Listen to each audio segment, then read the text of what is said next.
Hey guys, welcome to the Cutting Edge podcast where culture meets crypto.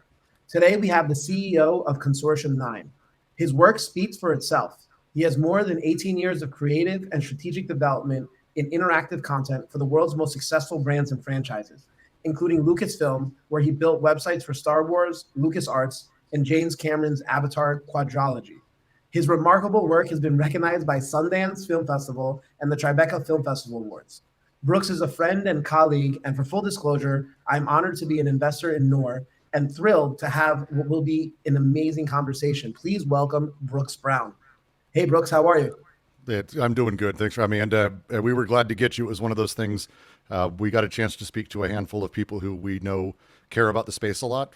And when someone is excited about it and kind of is willing to gut check us and tell us if we're stupid, which we were looking for, but instead is very excited about it, it was really edifying. So we were really happy to have you on board, and am very happy. So. Yeah, no, yeah, I've been like super excited, and I've been really looking forward to this conversation because every time I remember reading the I don't know if it was a white paper, but just like the original paper that you wrote up, and I was like, holy shit, this is awesome, right? It just was like, as you know, I'm not like a hardcore gamer. I'm probably more of a casual gamer, and I just never thought about like the mechanics that play there, and I'm like, wow, like totally right of like your whole vision, and I definitely want to get into that during this hour.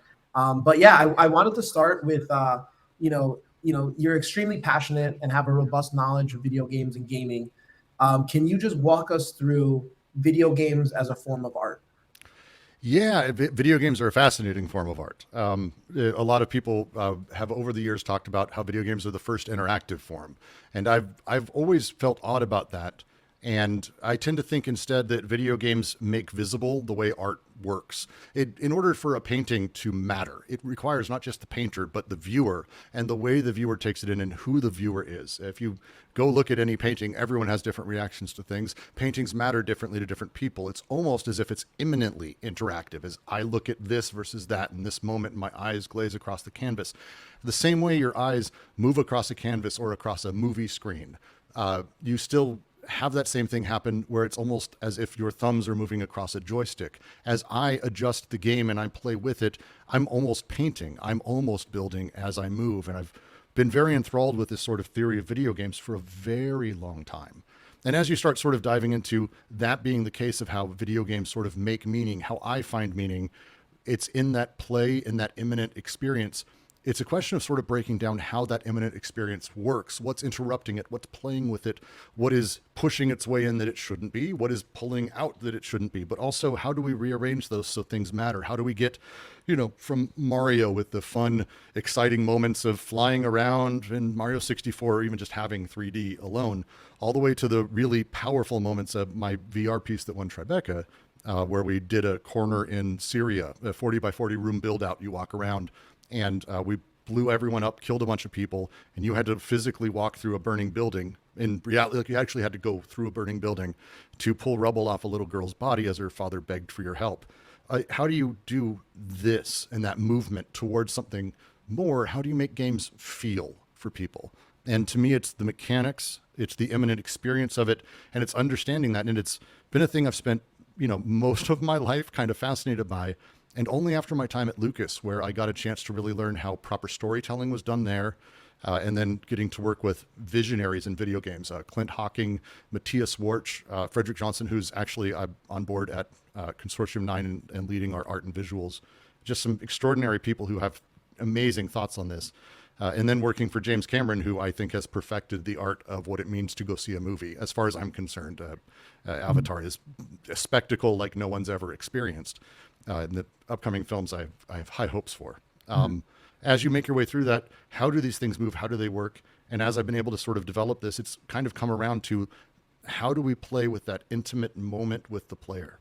And a lot of that revolves, and it's you early on heard a lot of my complaints over the way free-to-play games work, or the way that the financialization of games has always been predatory to people who play, and it tends to interrupt that. It's whether you're casual or not, you've run into the moment where you've run out of energy for the day, so you can't play any more rounds, as an example. Or, hey, wouldn't you like this really cool outfit that makes you behave a little bit like your guy, a little stealthier? It's only $30. Like these really weird moments, and those things change what it means to play, changes how you react with the game.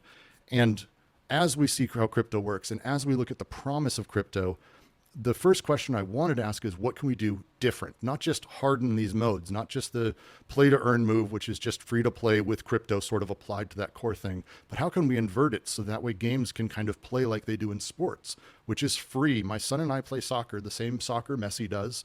I play it with a beach ball, and he's 4 and we're terrible, granted, but it's still soccer. And that soccer, everyone can play. That's the reason soccer is big, because if it was limited, I don't think it would have the same appeal by nature. And sports have this sort of setup. So how do they make money? How can we use crypto to say, like, this was the questions I wanted to start to ask in NOR, and the project we're doing at Consortium 9 is my answer. Yeah, no, that's a great intro. I have a couple questions. I definitely want to delve into NOR real deep, because I think the concept is incredible. But I guess to start, how did you get into gaming, and what was it like in your childhood? I think we're around the same age. I'm in my late 30s, so like we probably grew up with around. You're very kind. 42. Okay, yeah, we're 3 or 4 years apart, so Yeah. it's not that bad. But I just very super curious as to because like I remember playing a lot of these games online when I was like in my preteen/teen years, right? Where I remember I was playing like Warcraft. It might have been Warcraft 2, like on BattleNet, right? Where it was just like, and that was like the precursor to StarCraft and a lot of the MMORPGs. And I'm just like super curious as to like how did you end up getting really interested in gaming, and then ultimately like in crypto gaming? I loved games since I was very little. My brother and I played games all the time together, and my dad bought us a Sega Master System, but my first was a Commodore VIC 20, long time ago. And it was the first time like I was able to, I mean, I would say code now, but that's not even, I necessarily wouldn't really call it that, because I was like 6 or 7. And, but I just learned if I typed certain things, I can make things happen. I can make the computer say things to me. This seems silly now, because as I type now, computers do whatever they do, but it was like mind-blowing, this revelatory thing. And at the same time, you could adjust things inside of a basic file and make gorillas throw bananas slightly differently. And toying with that and shifting that was one of the first times I really started to really love this thing. My brother and I would play video games for hours. Monkey Island 2 was the moment, if I had to say what it was, very specifically. The storytelling, the puzzling, the way it was told, the hours we spent with it, it was the moment. My brother's the same way. It was like, we want, this is what we want to do. Like both of us, that was it. And over time, as life passed, and I started learning how to build mods in Unreal, and I got into map making. I kind of made that push, in my high school years with Doom and that stuff, just loving it. It just became a thing for me.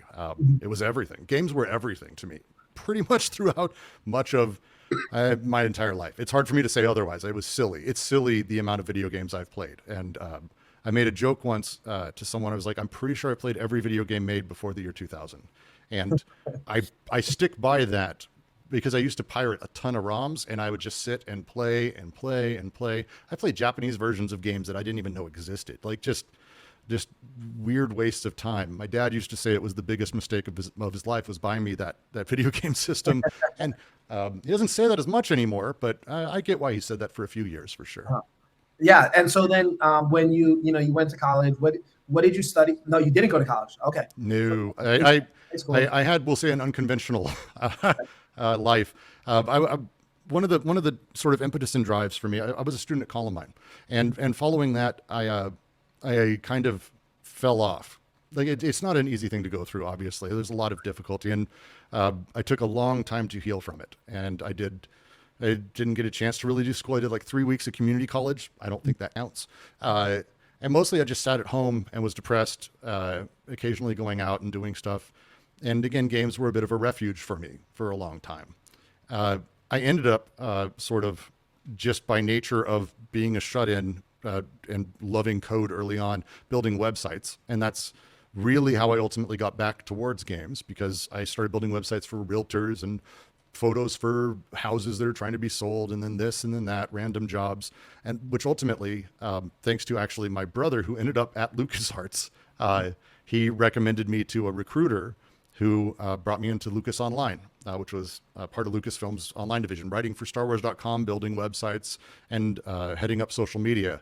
And it kind of became this thing that I was able to sort of charge up the ladder there. I built things. I ended up building my first game there, like full-fledged creative director for Lego Star Wars 3. They let me do whatever I wanted. So I did they called it an adver game at the time, but it was basically a big free game that was an ad for the real game, but it was an MMO, and it was a blast to make. It was one of my favorite projects. And I won a ton of awards for it. Like it's quite good. And from there, I was kind of sort of fell backwards into, and continued to fall backwards into making more and more games and being able to do what I really loved. Nice. That's incredible. That's an awesome story. It's very it's like very crypto native-y, right? In the sense where it's like you were kind of learning, you were just learning what you were passionate about, right? And you were just kind of following your true passion. Yeah, and I'm not necessarily against college. It just wasn't how the cards worked for me. Right. I wish they were because trust me, I would have loved to have had a comp sci degree. It would have helped a great deal with the rest of my life because learning how to do some of the harder shit in math and everything once you're 27, 28, or have already figured, like, less fun. Like, do that stuff when you're younger because it helps a lot later. That definitely makes sense. Wait, so then how did you come across crypto? How did you go down the crypto? Well, I had a friend. So I own a Bitcoin. Technically, it's gone forever. So I can't actually say I own it because my computer got erased. I forgot. Like, I didn't really understand crypto at the time. This was 2012, maybe. Mm-hmm. And 2012. And I just started working for James Cameron, and a guy at Fox was super into crypto. And if you think people now are zealots, anyone who was around back then knows that no, they were zealots back then. They were super into it, and it was like God's everything. It was wonderful, and it's like, I'm going to get you one. You're going to see. And I was like, cool. That was like my first intro, and his rants and his yelling at me, and he turned out to be pretty right about it. I didn't believe him. I didn't get it. Like, I didn't understand it. And over time, I kind of, looked at it. How does it work? I got into a few sort of weird sort of side projects that was happening in crypto. And then as this started really exploding, like around 2017, 18, I started doing consulting for random companies. I left Starbreeze, where I was doing VR after I won a bunch of stuff. My son was born. I needed a break. And a couple of companies hired me to consult on blockchain games and their crypto and marketing and all that. And it was very enlightening and also super depressing because it was this weird time where a lot of people were trying to do something, and you could tell that they were mostly good intended, but it was mostly also just gambling. Like, it was just gambling. It's horse racing stuff, which is fine. I'm like not against it, but I don't consider it interesting or games. That stuff's very simple and basic. And there was this big promise to me about, like, well, crypto's more. That's what I never will forget Evan just screaming at me about how big it's going to be, how important it was, how it was the next thing. And then all I see is like this roulette wheel. And I'm like, that's not that. Like, there's more. And I ended up becoming a bit of a cynic and an asshole, to be frank. Like, I didn't really, I got mad. Like, it was like, this is what you're doing with this apparently amazing tech. And I kind of get really pissy about it. And it ended up where I was in a Clubhouse room about a year and 3 months ago. And there's a lot of early days of Clubhouse, a lot of crypto rooms, a lot of to the moon rooms and all that stuff. And one of them was the future of game design is NFTs. And this was before Beeple, like before NFTs really became a thing. Yeah. And I was one of the first in the room, and I just got on stage. I was like, hey, is it cool if I join? Because if I can explain how to do a game without using crypto, like, you pitch an idea, I don't think it counts. Like, I don't think you should be like allowed to pitch your game. And the guys were laughing. They're like, yeah, that's great. But it turns out that the vast majority of crypto games just use crypto as a database, which we actually know how to do without decentralized. Like, so why decentralized? But there's no answer. Tended to be the next 3 hours. Oh no, here's how a database works. You can just do that. Yeah, but, and I go, but no, that's fine. We can do that. But like, and they never had that answer. Why crypto? Why this? Until some guy screamed at me. I've told you this story personally before. Some guy screamed at me, well, why don't you fucking figure it out? Just like in the yelling match. I deserved it. I probably was being a little overly snarky, but like, his point was taken. I didn't really get crypto. Like, I hadn't programmed Java in years. It had been a long time. And so I hadn't like dove in, like, how does it actually work? And when I sat down and did that, it was this really strange revelatory, I get it. I get why people care about. I get why people care about this. The idea of it is this big ephemeral yelling thing that like we can disagree about, but like at its core, how it operates, how the pieces work, how we can organize them, and how we can change them. That's where we start hitting some really interesting shit. And then I started making stuff, mostly terrible prototypes. I will never show anyone because it's genuinely embarrassing. But it was like trying to figure out how this works or how that works. And it was great. And it kind of became this moment I started to understand how this stuff really worked, what the pieces are. It's like I tell people now, there's that folding ideas video. A lot of crypto people are super angry at. Dan did. It's called Line Goes Up. And it's a super critical of the crypto. The one that came out like 2-3 weeks ago, right? Yeah, like a month ago ish. Yeah. It went pretty viral. It was on like New York Times did an article about it. And the general crypto response and crypto people response is to scream, it's all lies. It's not. It's not all of the truth, but it's not all lies. Like there's very little in it that's wrong, but there's a lot of in it that is simply just not all of it. And that essentialization that happens is something I think crypto people, and I put myself in that now, are kind of responsible for. We see things like NFTs and we talk about the pictures as if they're the NFTs. We talk about the tech as if it's all of it, as if crypto is the whole thing, instead of a disparate bunch of really kind of extraordinary little bits of technology that we can design, we can order in certain ways. And when we do that, we can change how they work. And it's a thing that you can't do with a lot of tech, and it's really weird. And so what can we do that's different? What can we do that lays these things in a different order, that take the criticisms? Because just telling people they're stupid or they're wrong convinces no one. Vaccine would be an example of that. You can't just scream, you're stupid and you're wrong.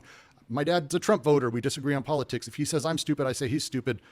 Literally no discussion. Instead, talk about what we can do. And when we start having that conversation, you get into a lot more interesting places, because everyone kind of wants to do well, I shouldn't say everyone. There's a lot of shitty people out there, but there's a lot of really good people who want to try to figure out this stuff, how we can do something and how we can really transform how people deal with things. And I don't want to dive right into Nor, but this kind of, I don't know how else to do it. Like, I feel like I have to kind of, like, Nor is our answer to that. It's how do we do, instead of the play to earn game, which hardens free to play models and the sort of manipulation and the tricks we've learned over the years that really do create a lot of problems and I don't consider to be a good thing. How do we change that to be something that's a lot more interesting, that reifies sports and the magic circle that the sports keep, but also doesn't abuse the whales? It's the other thing about free-to-play games people forget is whales are victims. They're not, like, everyone looks at, oh, free players, we just want free games. It's like, no, it's all of it's broken. The whole thing messes up. People who spend a ton of money and people who spend none, they end up being put on the same skill plane. They're not. We're lying to people who are whales because they're spending a fortune and they get to pretend they're on a higher plane. They believe they are, as far as their experience goes. And people who are absolutely great but not spending the money are on a lower skill plane. So they don't know where they're sitting. They don't know how good they are. And we're lying to everyone. And that's this really strange thing we're doing. And that is where we can start shifting. And how do we play with that? How do we play with games and allow people to feel things and allow people to do something more with them instead of just pretending that we're doing something special with play to earn gaming? So for anybody that hasn't had the chance, you did a podcast with Delphi Digital recently, which I thought was incredible in being able to kind of also go through like the history of gaming, right? And like how we ended up here, which I think is kind of like, if anybody wants to check that out, I'll make sure to put that in the show notes, because that's like a great primer for I feel like this conversation too, because I think that is super important, right? Of like the way you've thought about it, right? Because I think coming up from the studio game development side, you have like the business side of it, and you understand like, you know, one, as an avid player, what was gaming like when you were younger, and then two, like how has that morphed over time, and now three, that's given you that like ability to sit there and be like, okay, like this is where I want to go back towards. This is the roots, right? Like, yeah, and it's one of the things that happens. We get to the place we're at, and it's very human to do this. I do it all the time too, but we tend to think where we're at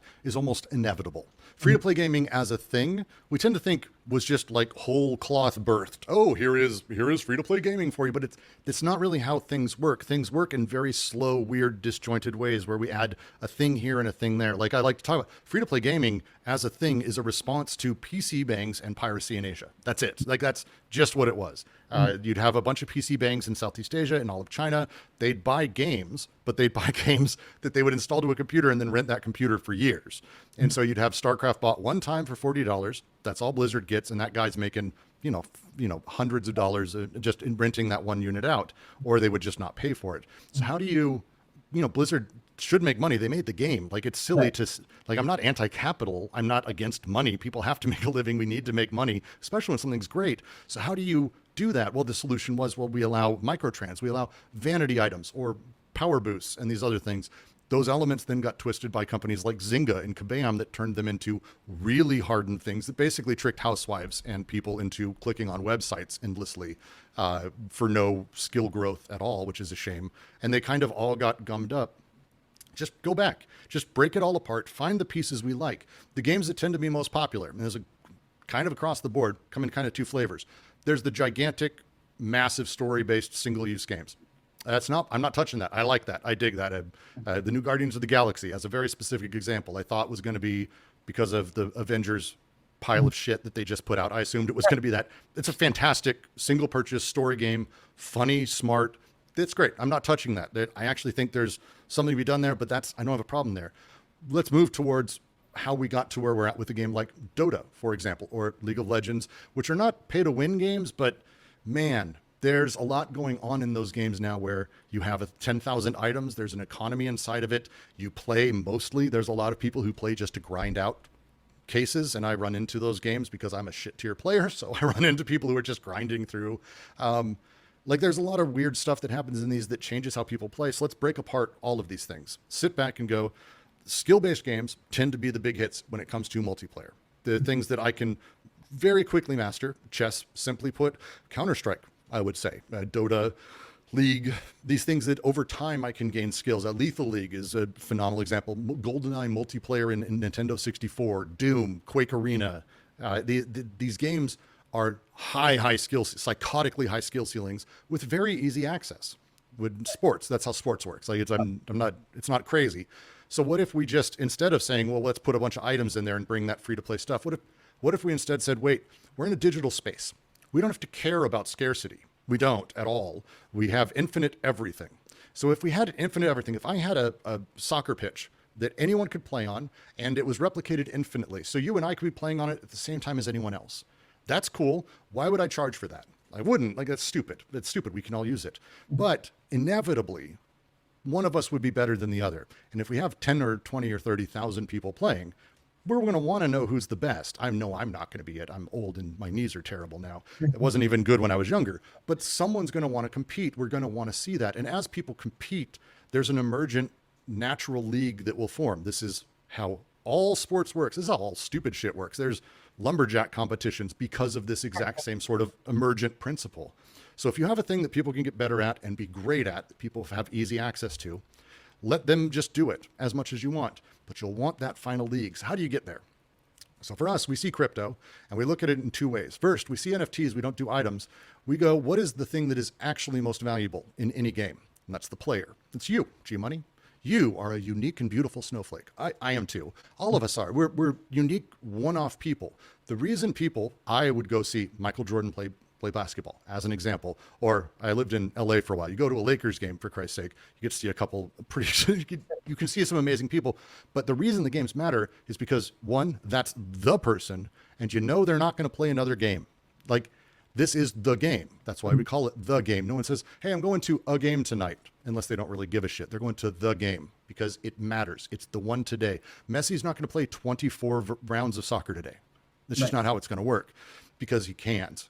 Football players, when they play, the quarterback staring down, a line of 12 300-pound refrigerators isn't thinking, boy, I want to be doing this all fucking day. Like, there's a real reality to that person's uniqueness and specialness. And guess what? NFTs give us that. And they do. It's kind of a weird thing that they are. They're not the image, but they're kind of this thing we add to the painting to give it uniqueness in time and space, just like you. So let's let that be the case. Let's let you be the NFT. So you log in using the NFT. We store your stats, all your fun stuff, and you get to play. And all of us can play. And we just keep it going. Players own their own data. Crypto ethos, in theory, that's how I understand it. You own your own stuff. It's decentralized. And you get to just enjoy it. It sounds stupid. I've had people really get upset with me when I say this, but you can just play as much as you want. I don't care. I want you to. The same way Messi wants people playing soccer, because ultimately that's better for him. The more people just playing soccer out in their backyard, it's better for everybody. Right. Same for us. So as we grow and you play, at some point, if you want to join the big boys, you put your NFT in, you put your chip in, your pink slip effectively that is you, and you play. But in those rounds, it's a little different. You don't just play over and over and over and over. We shoot you in the head and we respawn like Fortnite and every other game that has made death completely worthless. Suddenly, you put yourself in and you go, I'm ready. I'm that good. And if it turns out not to be the case, and it turns out I'm better and I shoot you, then we burn your NFT and you're gone. It changes how people deal with play. It changes how play can matter. Now, when you're watching a round, picture any round of almost any video game you've seen. If you knew this was it, that one of these people in this, the Fortnite round of 100 people, 99 people are not coming back ever. Right. How are they going to play? Are you going to enjoy watching? I would enjoy watching that. It's a weird thing. It's an extra emotional addition to why a game matters, why this game matters, why they're playing, why they're turning. It's not just, you watch someone on Twitch, they run right at the nearest group to die sometimes because they don't like where they dropped. Right. Really? Did that game matter to you to watch? Did you enjoy that? No. But the sport of it, that's where we can really start having some fun by playing with how crypto works instead of just using it to ramify the old business models that were there accidentally at best. Right. Yeah. I mean, I love that concept. I remember, I think the first time we ever spoke, I was just hammering awesome questions. Right. And so so this concept, were you thinking about it before you got into crypto, or was this something that really your brain, your wheels started turning once you were like, oh wait, we could implement this concept? So I'll say that specifically this concept, there's like 12 pieces that go into it, that it just contingently, I'm lucky that they all happen to roll in my brain at the same time. It's an accidental recipe because this is what I had in my cupboard because of weird events is kind of how this ended up being what it is. I'd love to say I'm very clever. Trust me, I'd love to brag about it. I'm not. This is how it happened. We have the fact that I've always played permadeath. I always play permadeath. Holy shit. Diablo, I don't see as a game unless you're doing that. I think otherwise it's just infinite. Who gives a shit? With one exception, when my son's on my lap and I know he's kicking my controller, I don't play permadeath then. But otherwise, I do. And it's Minecraft. I don't see as any mode but permadeath. The Dwarf Fortress, I only play on the these games that have it. I've always loved that. Mm-hmm. Conversely, I've always wanted to make games that feel something more. And there's a great game, Amnesia Dark Descent. It's the first game that I ever felt like I was chased. Mm-hmm. And it's really tough to do in a single player game. It's almost impossible in a multiplayer. It's very difficult to make a person really intensely worried that another person is chasing them because it kind of doesn't matter. In a horror game with proper storytelling like Amnesia or Resident Evil, you can build up and get them to be terrified. That's great. But in a multiplayer, you don't have the power like you do of cinema because it's so dynamic. And so I've always wanted to make, the first game I ever really, really wanted to make that was licensed after I got on Star Wars and I started realizing, oh shit, that's right, you can make licensed games. For some reason, it hadn't clicked yet, was Running Man. It's my favorite movie from the 80s, without question. There's a lot of other great movies. It's like my favorite crappy movie of the 80s, I should say. It's great. It's not like a brilliant film, but it's so fun and it feels on its face like it should be able to be a video game. I've got a guy and I've got a few people chasing him to kill him. If they kill him, he loses. If he gets away, he wins. This rabbit and fox sort of gameplay feels like it would work, but it doesn't. There's, as far as I'm aware, very few games that have ever really attempted the rabbit fox. We're chasing you until you're out of the city, and if I catch you, I kill you. Instead, we have to keep people in tight little circles or in arenas, because if we don't do that, there's no real risk. You end up playing with someone. I made a prototype. I've done it twice because I've wanted to play with it, but it ends up becoming like the way I run when I'm scared of my son. Like he's chasing me, we were playing today. I'm like, oh, I know I could punch him in the face. Like, it's not like I'm scared of him. But and I'm just staying out of reach. That's the emotion those games end up being when you play with your friends, because if someone's just slightly better than you or slightly worse than you, it just isn't fun otherwise. Right. And so how do you fix that? How do you make this matter? Because people will kill themselves so their friends can win, so that way they can have a fun time, because ultimately that's what we want. Mm-hmm. Games are funny like that, especially social multiplayer. So that's rolling around in my head. At the same time, I'm watching on a Twitch stream, some guy's going through all of his OpenSea NFTs, and he's bragging about them because they're his paintings, they're his art. And then he comes to one that's 404'd because it really wasn't uploaded properly, we'll say. And he wasn't like mad, like he was mad for sure, but it wasn't like the same way I've, seen a bank error and been pissed off, like, what? It was like he was sad. He was sad. It was weird. And I kind of realized he was mourning. He thought he had a thing forever that he had lost. That's the feeling we have in a tiny version when we lose an animal, we lose a pet, we break a statue that we had when we were kids, we break a phone that we had when we had, it's a phone we've had our entire lives and now we have to buy a new one. Sentimentality, nostalgia wrapped into one. He had this feeling, and that connected me back to this. He now, forever now, will feel, as he looks at his other NFTs, a wonder if they're next. And this, of course, connects with me because I've been through a significant amount of death in my life. There's a loss that kind of comes and sort of sits with you the rest of your life when you go through that. And so all these things sort of coalescing into this idea of, let's ramify human life. Let's ramify the specialness of it and give us the one thing we can't have in the real world. We can't, which is blood sports. I do not believe in blood sports in the real world. I think cockfighting is awful. I think bullfighting is disgusting. I think it's stupid. But I get it. I get it. I get the excitement. I get the permanence of the fight. I get how it matters. I get the emotional connection. And you can read tracts of philosophy and poetry about these things for years. Duels in America as recently as 100 years ago. Like these things mattering to people. That's stupid in the real world. We have a digital space. That's where the stupid shit's supposed to go. So let's move it over. Let's see if we can play with these things mattering again. And those things plus a few others sort of rolling around are kind of where this, snowball started ultimately. Amazing. I mean, I love it. I don't know what you can talk about right now, but I'm just gonna ask questions overall, and you just tell me. I'll do my best. So one of the tough parts about crypto, and I'm speaking to the choir on this, I know with you, but just as a thing, probably to most of your audience, most people who are getting in this space, there's the joke going, if you go around and take a poll, ask them how much they're spending on security. If they say, what? Then they won't be around very long because it's a really strange technical space that not a lot of people are spending time on. Right. Before we reveal anything, we want to have provable prototypes. We want to have partners. We know we're building it internally. We want to be set. So that way I'm not full of shit, because the number one thing we're certain of is 6 months from now, a year from now, when we do launch, our number one audience is not crypto people. We're aiming at traditional players. Like we're trying to say, hey, I get you don't like this stuff over here. We're here. And if we don't do it right, and if we bullshit at all, we've lost that, because this is it's not a good time for gamers in crypto. They're not happy.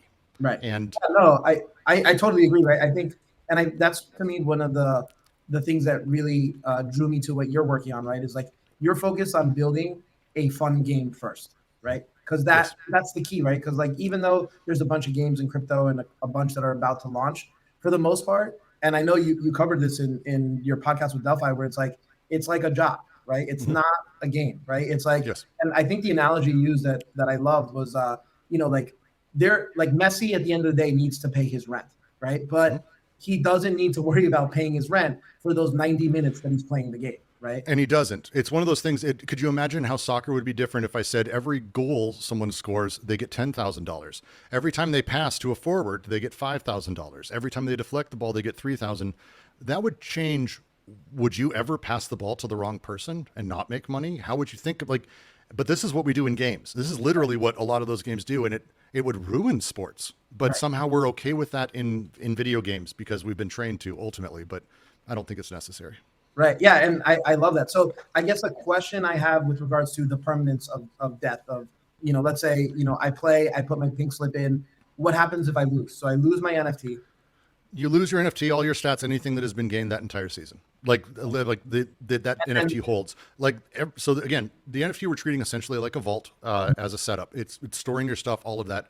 If you never join the permanence, great. Have fun. You play the game, enjoy yourself, rack up all the stats you want. You get to see them, share them how you want, whatever. That goes literally away. And it goes away it's not on our servers. We access it, and then we're being very particular about how data is handled. We're trying not to be Facebook. That's my joke I continually say is I hope we can be ethically better than FIFA and Facebook. Those are my two low bars. Very low bars. And so we delete your NFT, which means you can't access any of that anymore, and neither can we because it's gone. Yeah, that's it. So then if I wanted to, let's say, play again, I would have to buy an NFT, right? I have to buy another. Well, there's no buying NFTs. Players are free. Play is free. That's it. That's it.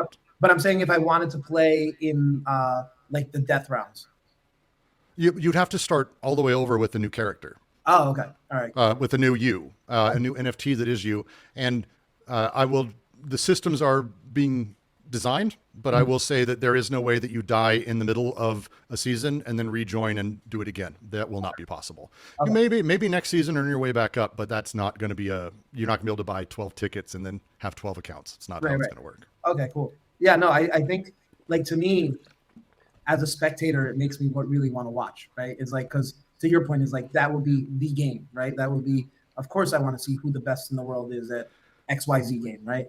And it's not even the best. Like, it's this really strange thing when you start looking at sports. Sorry to interrupt. It's really fascinating because when you start looking at sports, there's a lot of ways to gauge the best. Now, in a lot of games, we have leaderboards, and so you say this person's the best. But in a permadeath situation, the strategy and the person who survives is dependent on a ton of contingent little moments, things they're thinking through, random happenstance, reaction time, lots of little things. I equate it to the fact that Tiger Woods has shot 20 over par. Like, he was not the best that day. He probably actually was the best. Mm-hmm. Like, probably actually, he's one of the best of all time. Right. But not that day, because pressure got to him, or this or that, and the kind of realities of what makes us a whole person, which is every day the way sports works and the nightmare of it, the worry about getting the yips of all things, like all of these things. There's a lot of things that go into that, and I think it's going to be fun to watch who's the best. Because I think they won't play generally this version of the game. It'll be like the guy who sits at the driving range doing long drive competitions. Right. And he won't ever go out on the course.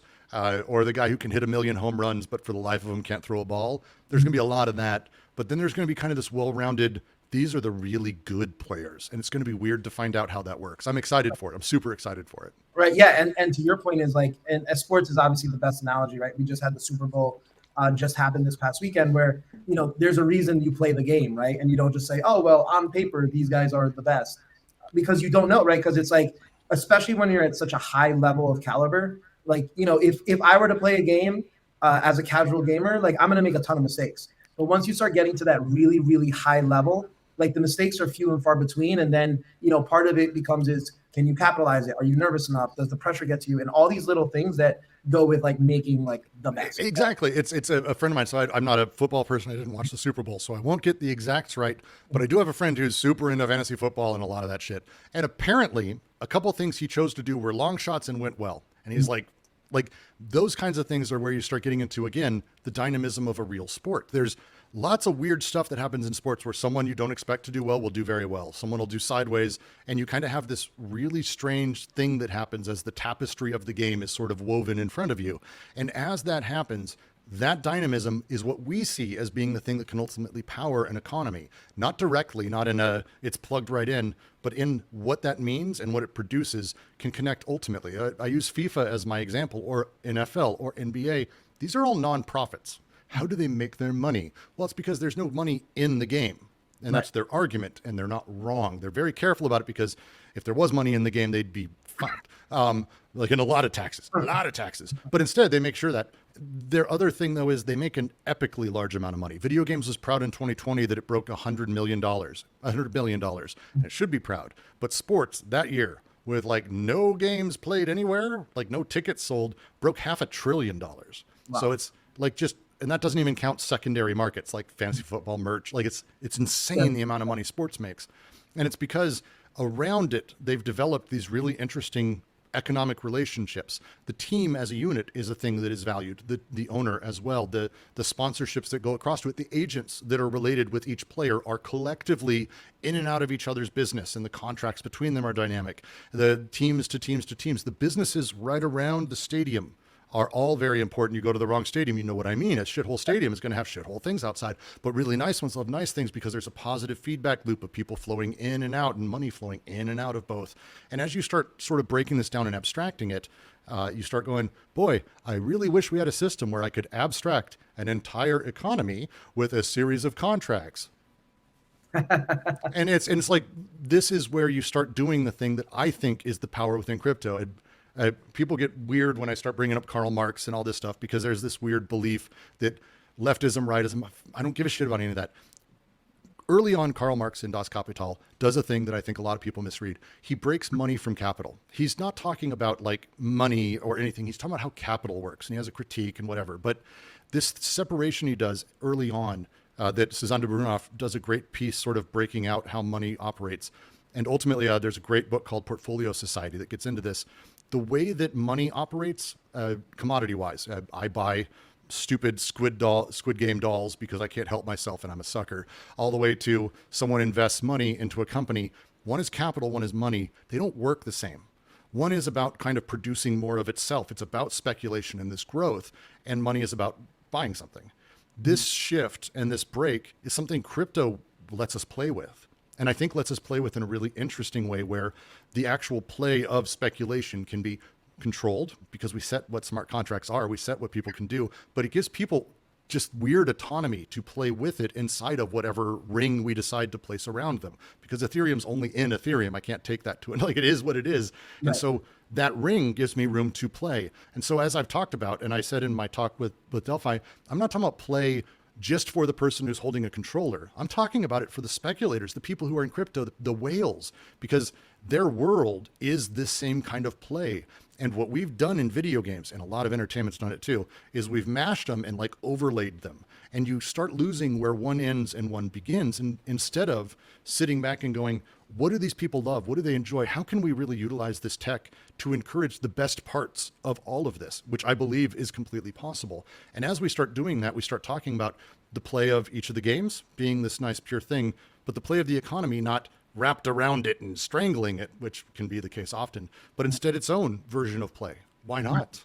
Like, right. This is where crypto, I think, starts having an excessively powerful impact on our future. Right. I mean, so it sounds to me like, I mean, you're looking to also, like, Nor is looking to build like an economy around the game, right? Like, where it's like there's going to be a lot around the platform. I talk about the game because it's the one I'm making, so I only have the game. We have a couple others that are in the pipeline.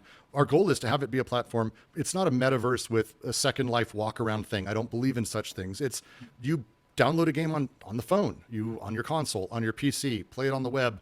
They all connect in. They're all games. There's no need for us to force you to have one client or one thing or whatever. And all of those are part of this vibrant economy. All of those are part of this, the same way stadiums are in FIFA or teams are in FIFA. The way that they play and the way they work together is complementary and can be part of this sort of larger how we do things. And when you start thinking about, well, what if I was, as a game designer or an economy designer, what if all I cared about was what was in this circle? That's it. And then we've got these little mechanisms, tournaments and other elements, permanent death, things like that. You don't have to design that into your game. That's the in and out. And in and out is super fun. That's the part where it's like, oh, we can really control that. And we can make sure that people are happy and enjoying themselves. I know it's weird, but we totally can do this. And as we start doing that, the people who are economy designers in the world of crypto who we've got on board, and our list, yourself included, really know their shit. And as we start having these conversations, it's like, hey, we can do stuff. Like, we can really do stuff when we actually have these very particular controls with an almost Ayn Rand Mad Max level of freedom in the middle. Like, why not? Like that, let's see what happens and then keep them nice and clean. That's kind of an interesting new thing no one's done. And I like when we do that. I like when that sort of weird shit happens. Right. Yeah. Because I think that's where all the creativity comes from, right? When you open up platforms like that and allow people to just do weird shit because something works. Exactly. Right? You know, what's the first game that you guys are designing? Essentially, it's Running Man. Essentially, no, it's look. As we finished our round. We were really excited. We started working towards kind of our announcing this, and then Squid Game came out like 2 weeks later. And I remember I got a message from you. I got a message from a lot of people like, "Have you seen Squid Game?" And I'm like, "Shit, it's great." It's our first setup in the way we're doing it, and it's a big belief in. It's a thing I've always wanted to do. And it's a thing a lot of game developers have is I'm building less a game and more a movement system, a world system that we can apply to a handful of games. So that way, as people come to the platform, they're not just running around in a battle royale. And then the next game, I've got them doing something else, but they have to relearn controls. They have to relearn everything. Mario's famous for this. You'll notice anytime you pick up a Mario game, it's like you've played it before. And it's because you have. It's because all 2D Marios effectively have the same jump cycle and the same running, the same speed and everything. And all the 3D ones effectively do too. This sort of thing that they've done is by creating a sandbox and movement system, they've enabled this huge amount of possibility space where people can take that core skill and just run with it. Right. And so that's the first thing we're really building, with a push towards what I consider to be the king of the brutal blood sport games, which is the most dangerous game, is man hunting man. And I'm hoping it's going to be as good as I envision, at least. Well, it's super fun right now, so we'll see how it plays when I get permanent death in there. It's I mean, that sounds really fun and interesting. When do you think you plan on releasing, I guess, the first version of the game? So we're going to have internal play tests going on right now. Okay. And we're going to be continuing sort of expanding those over the next few months. This is not an easy thing. This is not an auto chess battler where you kind of, the template's there. It's mostly about putting in art and doing math. Mm-hmm. There's a lot of work that's going to go into this. So our goal is that it's this summer, but don't hold me necessarily to that. It's this year at some point. Okay. All right, cool. I mean, I know I'm really looking forward to it. I think, do you plan on doing, like, what's your roadmap from here, with the game being released in the summer? I assume that you're going to be doing like drops or, some sort of communication. Yeah, we have a weird, and I can't get into it yet, but we'll be announcing very soon our first NFT play. And again, we're not doing items, and it's weird. It's weird. It's going to be fun. But it's our first NFT play is going to be coming in just the next few weeks. And there's going to be a lot of stuff released on that then. And we've got a lot kind of in that space continuing on. We will, because we have a city at the core of this. The city is effectively an abstracted visualization of the entire economy, including all the games. We will have land sales, and they will very much be about utility. We aren't doing anything that's just art. Everything is about sort of how you're helping and contributing, involved in what we're doing. And we are, working towards ultimately getting the coin going so we can go full DAO, which is a wild thing to me. There's parts of this that I didn't know a ton about crypto about a year and a half, 2 years ago in the way I do now. Mm-hmm. And I just remember my first and second conversations where someone's like, well, what's your dream for the platform? And it was one of the guys at D64, Tyler and Quinn specifically. Mm-hmm. And I was like, well, I just want to make great games. And so I'd love it if I could just, make it so it's like, community owned. He said, have you heard of DAOs? I was like, I assumed I had just killed the deal, because if I had said that to a traditional VCs, fucking out the door they go. Right. And instead they were like, that's awesome. And it turns out it is actually kind of amazing, because we can get to the point, and it's, again, another very complex thing. How do you do a governance system that doesn't just allow someone to come in with $1 million or $1 billion and own it? How do you set it up so that way players have control, people have control, those who matter are able to sort of have master of their own destiny, but also that everyone gets a say in what's happening. Right. Societies are difficult. They kind of suck to build, man. They kind of suck to build. It's a lot of work. It's almost like all this shit we're seeing is because this is not easy. Right.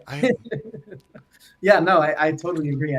I'm dude, I can't tell you how excited I am for it, because I've been, from the first time I read the paper that you sent over, I was like, holy shit, this is awesome. Like, I know, like, I'm not a good enough gamer to like compete at the high level, but as a spectator, I'm like, this is really cool, right? You're with me. I'm gonna do my best to be in the box seats for sure. Yeah. But but I'll say the goal for us is to also build stuff for more casual people. The permadeath doesn't have to be.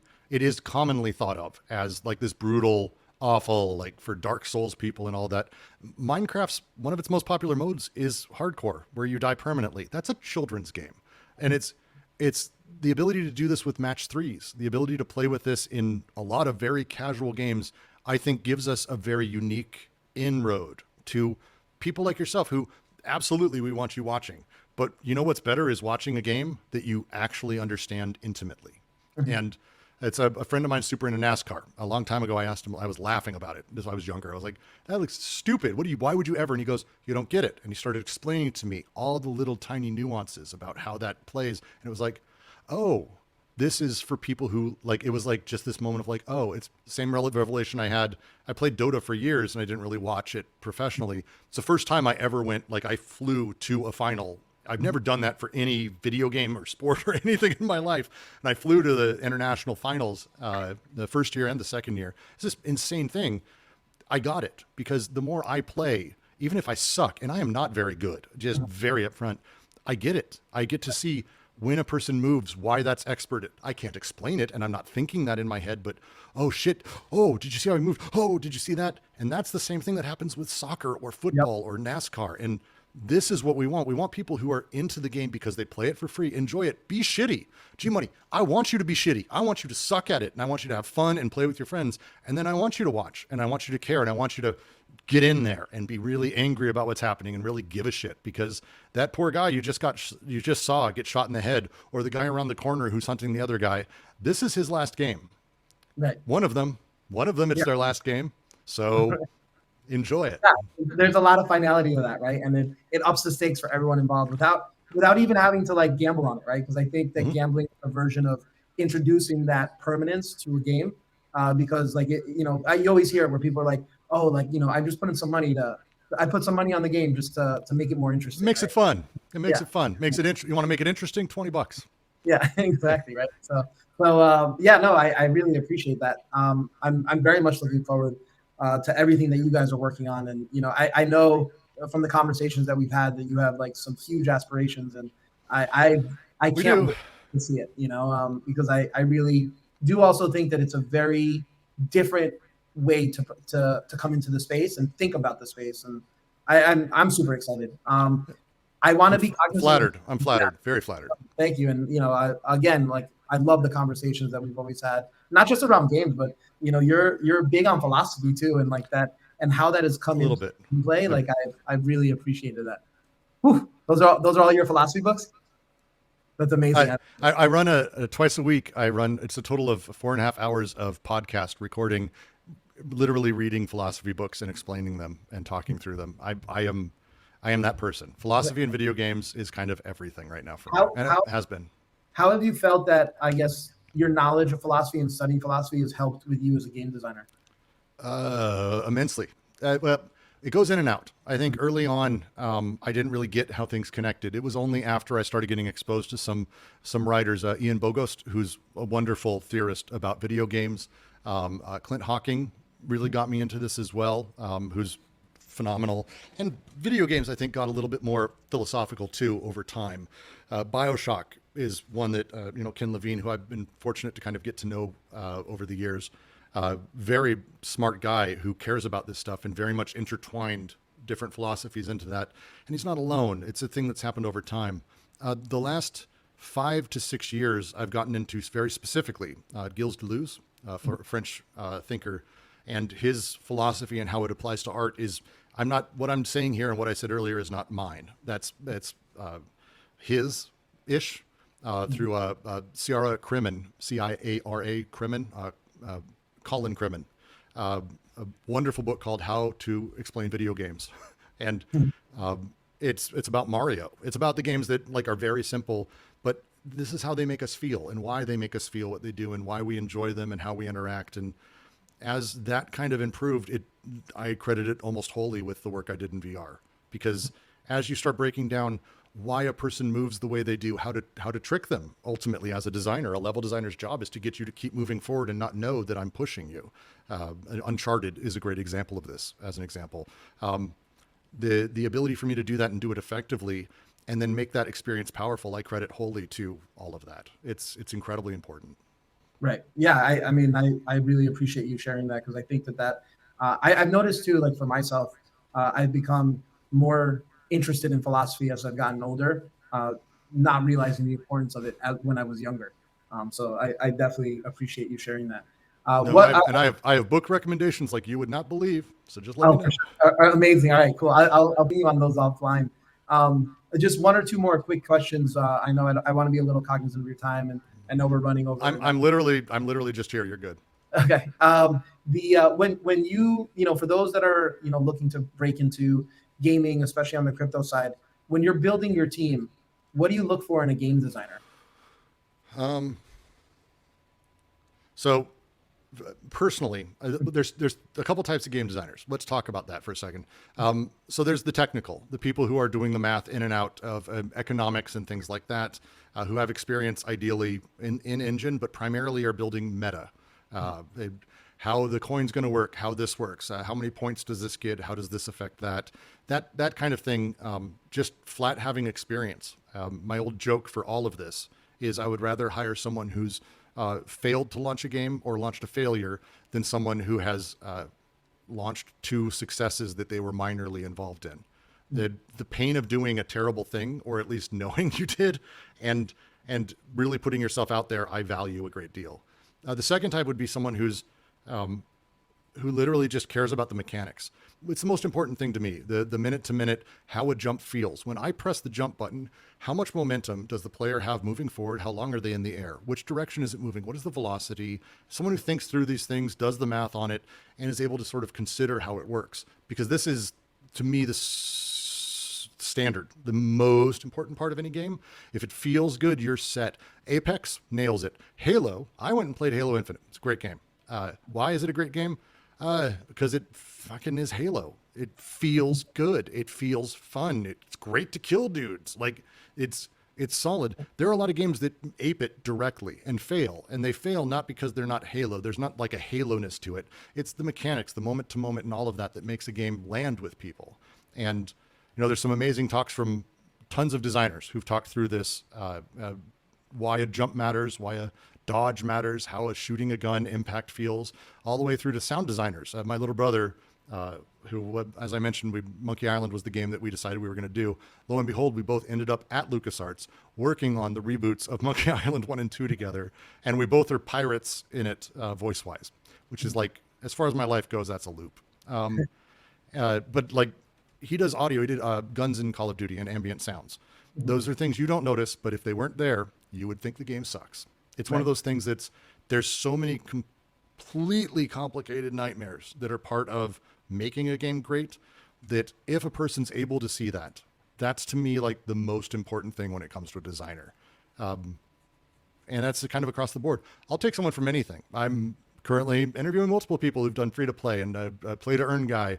And I'm not against any of these things. They're all, they're games. I'm not shitty about it. Doing what we're doing, I need someone who's got that experience, understands it, but also gets why we don't like it. Why Jimquisition is doing his angry rants for the last 5 years on free-to-play games, on the exploitation of the player, why NFTs are garbage, and doesn't go, well, he's just an asshole, but instead goes, all right, I'll prove him wrong. Right. That's what I want. Let's prove him wrong. Right. Yeah, no, that makes total sense. Thank you for sharing that, because I think a lot of people in the audience would love to really appreciate that insight. And then one last question before I get you out of here. What's your favorite NFT? Oh, let's see. I actually was kind of smitten with nouns just for a little bit. I like the weird, and I think every week it changes. Colors is interesting. I wouldn't say it's my favorite. I don't have a favorite in that sense, I think. For the most part, I like just seeing how they interact and how people are making them interact. Right. And it's less, maybe it's even less the NFTs, like Loot. I don't find that interesting at all. But there's projects underneath Loot that are super interesting, that are doing things with those NFTs. And that's where it's like, hey, this right here, do more of this, less that, do more of this, where it's like weird emergent nightmares that no one knows what's coming. Give me that. Right. Let me see, take the weird thing that you did with Loot and let any NFT go into it. And let's see what happens when someone throws their fucking CryptoPunk into it. And I have no idea. Like that stuff is where we start. Again, this is where we start. How do the things work? How weird can we go? And then with that, how can we build something better? And that continuous process is basically where I think the best parts of crypto are. Right. Yeah, I agree with you. I love nouns because of that, right? Because like I have no idea what's coming next, right? But exactly, it's exactly that. Like somebody come up with an amazing idea tomorrow, and then we're like, oh wow, that's like the next $1 billion IP, or and then 3 days from now, someone else will come up with another idea and be like, what? Why did I think of that? Like every time someone does one of these, I don't know if it's just me, but you feel like an idiot for how obvious it is. I don't like. It's one of those things where you're like, well, obviously, like and that's how it's one of those things that it's how I knew I nailed it with this. The best ideas I've ever seen are always something that I've been like, well, someone had to have done that before. There's no way this is the first time. And with this, It was like, I was like, there's no way someone in crypto has done this. Turns out, no Right. one's played in this space. They've done close, but mostly it's still the same item thing. They haven't done the economy. Like there's a lot of stuff. And so it's been really kind of fun. And there's a lot of people playing close to the space. Right. So it's kind of fun to watch all of that. I think, again, I personally am a very big fan of moving away from what we call play to earn into what we are calling play-fi, where we utilize DeFi for the powers it has as a way to encourage generalized activity inside of very specific magic circles. And I think that is, if there is a power of crypto, if we can perfect that, why would we only apply it to games? Apply it to fucking everything. Right. Right. Yeah, I totally agree. And to your point about this is one of those ideas too, that's was so simple where you're like, wow, why didn't I think of that? Like I think the first time I thought about that was the first time I used Uber, where I was like, this is a no brainer. Like, why didn't I think, ordering a taxi from your phone? Like, why wasn't this done 20 years ago? Right. And this to me is kind of, it falls into that bucket of like, yeah, it just makes sense. Right. Like we see the memes in existence already in the real world, yet somehow like video games have moved so far away from like sport. Like sports is like I think the best analogy, right? Where it's like to your point, everybody can play soccer, right? But not everybody's going to play soccer at a championship level. So thank you for taking the time, Brooks. I really appreciate it. I'm looking Absolutely. forward to everything you're doing. What if for people that wanted to find out more, what's the best place for them to go check? If you want more, welcome to Nor.com. Yeah. Okay. That was, Welcome to Nor.com. That's terrible. Welcome to Nor.com. That's how I'm ending. I said a lot of really great moments, and that's the final moment. We'll go with it. It's fine. It's welcome to Nor.com and consortium9.co. Drop in, say hi if you have a game. If you have interest in that direction, we are actively looking for partners because it is a unique challenge, and we're finding that a lot of people who want to do this only sort of want to do it. Right. Okay, cool. All right, awesome. So thank you for the time, and everybody, thanks for tuning in, and we'll see you guys next week. Thanks, sir.